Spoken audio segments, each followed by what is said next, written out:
Hey guys, welcome back to Clownfish TV. This is Kneon. I am not here with Geeky Sparkles. She's actually out watching Snow White. If you believe that, we're going to talk about Hollywood losing a lot of money on streaming. And we're going to talk about Apple in particular losing $1 billion. And then we're going to talk about how Hollywood is going to have to start cheaping out, right? Because all these streamers are imploding. Who could have foreseen that? They spend a lot of money on streaming services. They all thought they're going to be Netflix. They threw tons and tons of cash at shows nobody really cares about. And even the ones people care about, they don't care about them to the tune of $1 billion, right? Like they're not picking up the subscribers that they were hoping for. And Apple TV Plus is like, I keep forgetting it exists. I actually have it. I think I subscribed to it for the Peanuts specials so we could watch them around the holidays. But like, I keep forgetting we even have it. I don't think a lot of people watch it. They've got some good shows though. Apparently they've got some good shows over there, but like it's not a Netflix, right? It's not even a Prime Video. It's not even an HBO Max, and all these services are losing money. So let's talk about this. Apple losing $1 billion a year on streaming, but they can absorb it, right? Before we get into it any further, please subscribe for more pop culture news, views, and rants. Guys, go out to our Substack, clownfishtv.substack.com. Sign up for notifications over there. Thank you very much for the support. This is coming from Variety, and they got from the information, but I'm gonna use the Variety version here. Apple is losing over $1 billion per year on streaming. Has 45 million Apple TV Plus subscribers. Reported anonymously to the information. Now, they're usually very accurate. The information is one of the best tech sites out there. So if they've got somebody coming to them saying this is what Apple's actually doing, I'm pretty much inclined to believe it. I think that's what's going to happen. The tech giant spending around $4.5 billion on content annually. Holy hell, down from $5 billion in past years. Apple TV Plus, which features virtually an all original lineup, has about 45 million subs per the report. It'd be higher than that with everybody having an iPhone. Reps for Apple did not respond to a request for comment. Of course, $1 billion in annual losses are practically a rounding error for Apple in the context of its overall business. That is true, which is mostly iPhones. They generated $391 billion in revenue and posted a net profit of $93 billion for fiscal year ending September 2024. Yeah, but this is part of a bigger problem.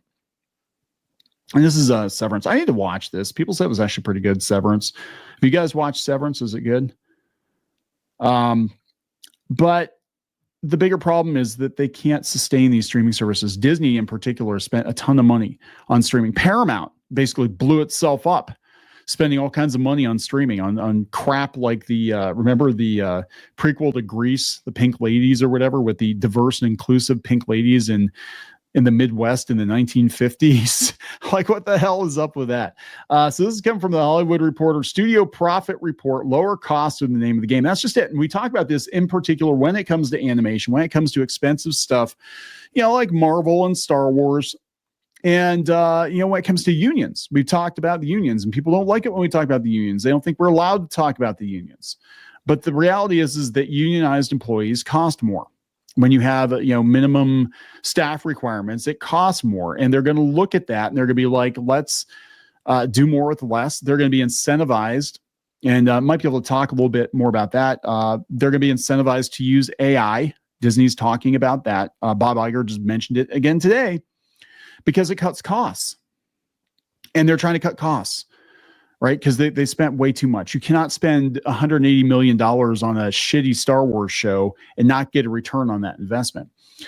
So yeah, this is the studio profit report. They said NBC, Universal, and Disney saw their bottom line rise in their studio units during calendar year 2024. Warner Brothers Discovery and Sony dipped while Paramount prepares for a sale. They said it was another recovery year for Hollywood following the dual strikes that affected the film pipeline just a few years after COVID. They're still recovering. Hollywood's never going to fully recover, right? It's going to be like Frodo, right? Having that wound that just never heals. The global box office dropped 10% last year, but it wasn't bad news for everybody. In a mixed year for the industry, the film divisions of some legacy entertainment conglomerates actually posted profit.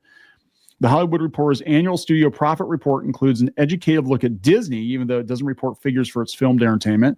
THR is instead looking at its content, sales, and licensing financials. Also keep in mind that financial disclosures for Hollywood studios remain limited or not easily comparable. THR crunched figures for the calendar years of 2024 and 2023, even though Disney and Sony have fiscal years that don't align with the calendar year, and that's by design. Yeah, it's a whole thing. Also included is a look at Netflix, whose financials are not directly comparable to those studios because they're more of a tech company, right? Netflix's revenue, most of it comes from subscribers. The Hollywood giants typically record outside their studio units. With all that noted, for context, here's a closer look at the bottom line. Warner Brothers Discovery. Profit, $1.7 billion, so it's up 23%. Revenue, $11.6 billion.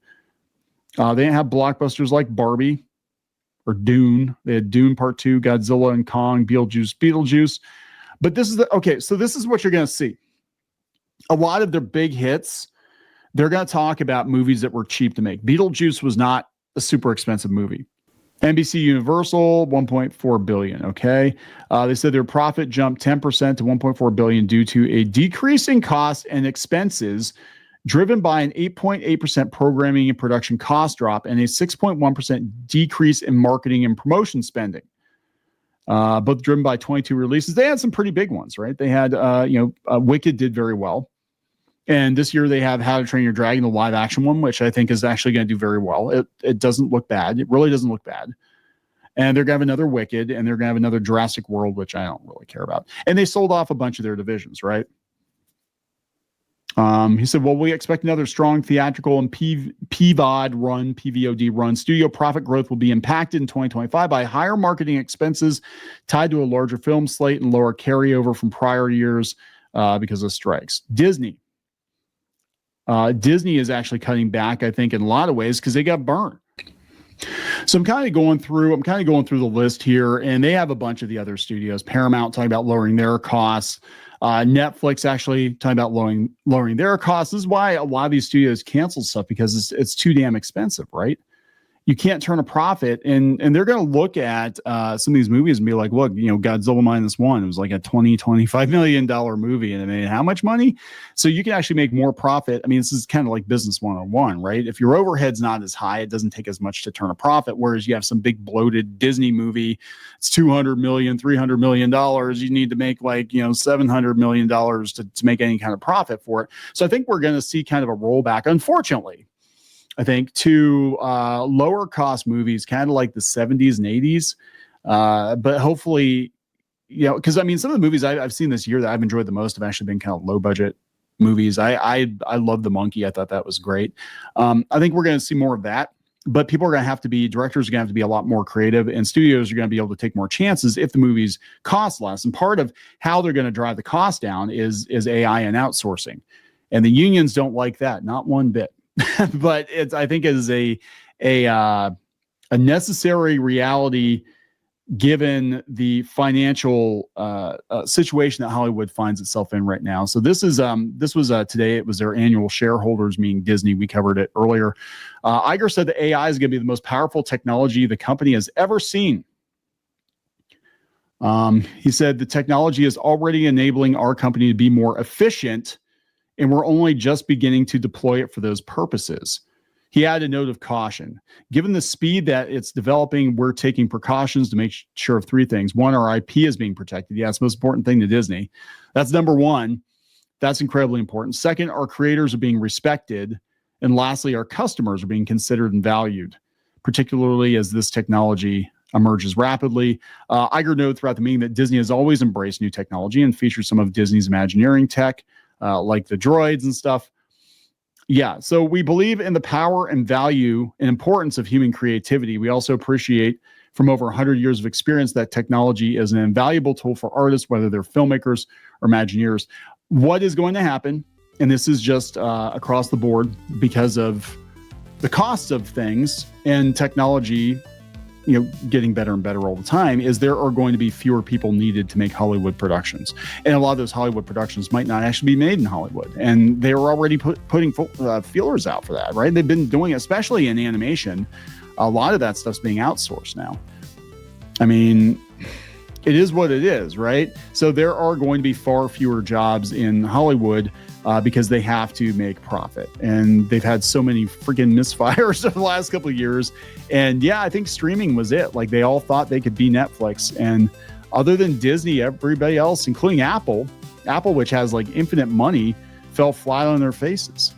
If it ever would get to a point where Disney had to sell itself off or somebody would come in and buy Disney, Apple's probably the only company on the planet that could realistically do it because they've got so much money. Like, they lost $1 billion. It doesn't matter. Whatever. It's chump change. It's in the couch cushions. Like, they're sitting on massive amounts of cash over at Apple. So I'm going to wrap this one up, guys. Please subscribe for more pop culture news, views, and rants. We'll talk later.